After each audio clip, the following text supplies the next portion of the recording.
ஆண்டவராகிய இயேசுவின் நாமத்தில் விடுவதாக. இந்த கால வேளையிலும் உங்களை சந்திப்பதிலே மிகுந்த சந்தோஷம் அடைகிறேன். கர்த்தர் உங்களை ஆசீர்வதிப்பார். நாளை கூட கர்த்தரோடு கூட பேசியிருக்கிற ஒரு வேத வசனராக நம்முடைய சிந்தைகளை திருப்போம். வேதத்திலே மத்திய எழுதின சுவிசேஷ புஸ்தகம் 5வது அதிகாரம் அதிலே 5வது வசனம் அழகாய் சொல்லப்பட்டிருக்கிறது.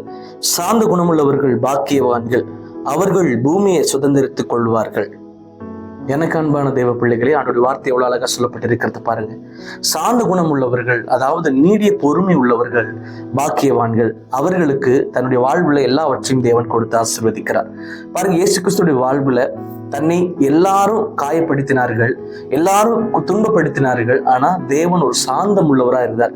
எங்கேயாவது ஏசப்பா தான் செய்யாத தப்புக்கு ஒருத்தன் குற்றம் சொன்னதை பார்த்துட்டு, ஏய் நீ பார்த்திருக்கியாப்பா, நான் செய்யாத தப்பு பண்ணாம என்னை திட்டுறீங்களேன்னு சொல்லிட்டு அவர் வாயை கூட திறக்கல.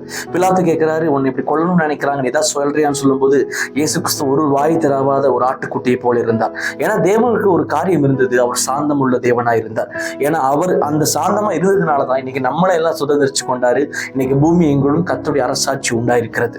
தேவ பிள்ளைகள், இன்னைக்கு ஒருவேளை உங்களுடைய வாழ்க்கையில சில பிரச்சனைகள் நிமித்தமா குடும்பங்களுக்குள்ள, தனிப்பட்ட வாழ்வுக்குள்ள, உங்களுடைய பிசினஸ்ல, நீங்க ஒர்க் பண்ற இடத்துல உங்களை ரொம்ப காயப்படுத்தி கொண்டே இருக்கலாங்களா? ஒருவேளை உங்களை துன்பப்படுத்தி கொண்டே இருக்காங்க. என்ன தப்பு செய்யாம உங்களை சில வார்த்தைகளை சொல்லி உங்களை காயப்படுத்தி இருதயத்தை வேதனைப்படுத்தி கொண்டே இருக்கிறாங்களா? ஆண்டவர் சொல்றாரு, சாந்த குணம் உள்ளவர்கள் பாக்கியவான்கள். ஒரு நாட்கள் வரும், அந்த இடத்திலேயே நீங்கள் சாந்தமா இருந்த, நீ திட்டு வாங்கின அந்த இடத்திலேயே கர்த்தர் உங்க தலைகளை உயர்த்தி அந்த இடத்தையே உங்களுக்கு மேன்மையான ஆசீர்வாதமான இடமாக தேவன் உங்களை வைக்கிற நாட்கள் வரும். தேவ பிள்ளைகள், ஒருவேளை நீங்கள் திட்டு வாங்கி கொண்டிருக்கலாம், ஒருவேளை சகித்து கொண்டிருக்கலாம். ஆண்டவர் சொல்றாரு, சாந்த குணத்தோடு கூட சகித்து ஏற்றுக்கொள்ளுங்க. தேவன் உங்களுக்கு பூமியை சுதந்திரத்துக் கொள்ளுகிற ஒரு நாட்கள் வச்சிருக்கிறாரு.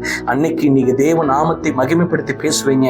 அன்றைக்கு யாரெல்லாம் உங்களுக்கு குறித்து திட்டினார்களோ, பேசினார்களோ, அவர்கள் வெட்கி நாணி தலை குனிந்து உங்களை ஏறெடுத்து பார்க்க முடியாத அளவுக்கு என் தேவன் உங்க வாழ்க்கையை ஆசீர்வதிப்பார். அதனால சாந்தமுள்ளவர்களா இருங்க, கோபப்படாம சாந்தத்தோடு கூட விட்டுருங்க. அவர் பார்த்துக்குவாருங்க, நம்பிக்கையில இருங்க.